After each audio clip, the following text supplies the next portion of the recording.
ಕೈ ಹಾಗೆ ಒಳಮುಖವಾಗಿ ತಗೊಳ್ಳಿ. ದೃಷ್ಟಿ ನೇರವಾಗಿ ಕೈ ಬೆರಳ ಮೇಲೆ ಇರಲಿ. 1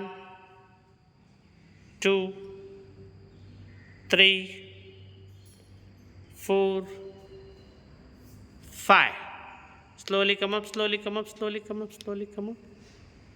ಹಾಗೆ ನೆಕ್ಸ್ಟ್ ಕೈ ಕಾಲುಗಳು ಸ್ಟ್ರೈಟ್ ಮಾಡ್ಕೊಳ್ಳಿ. Slowly come back, slowly come back. Jump ಹೊಡೀರಿ. ಹಾಂ, ಕಾಲುಗಳು ಜೋಡಿಸ್ಕೊತ ಬನ್ನಿ. ಎಷ್ಟು ಸಾಧ್ಯ ಆಗುತ್ತೋ ಅಷ್ಟು ಎಕ್ಸ್ಪ್ಯಾಂಡ್ ಮಾಡ್ತಾ ಬರಬೇಕು. ಈಗ ಅಪೋಸಿಟ್ ಸೈಡ್ ಎಡಗಾಲು 90 ಡಿಗ್ರಿ ಮಾಡ್ಕೊಳ್ಳಿ, ಬಲಗಾಲು 45 ಡಿಗ್ರಿ ಮಾಡ್ಕೊತ ಬನ್ನಿ.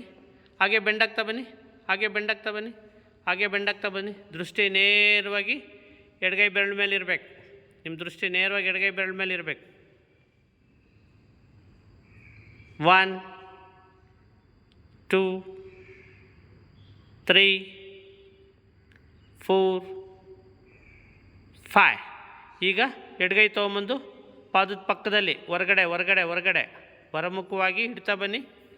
ಈಗ ಬಲಗೈ ಸ್ಟ್ರೈಟ್ ಇರಲಿ, ದೃಷ್ಟಿ ನೇರವಾಗಿ ಬಲಗೈ ಬೆರಳ ಮೇಲೆ ಇರಲಿ. 1 2 3 4 5. ಈಗ ಒಳಮುಖವಾಗಿ ಒಳಮುಖವಾಗಿ ಒಳಗಡೆ ಕೈ ಹಾಗೇ ಇರಲಿ, ಬಲಗೈ ಹಾಗೇ ಇರಲಿ, ಸ್ಟ್ರೈಟ್ ಇರಲಿ. 1 2 3 4 5.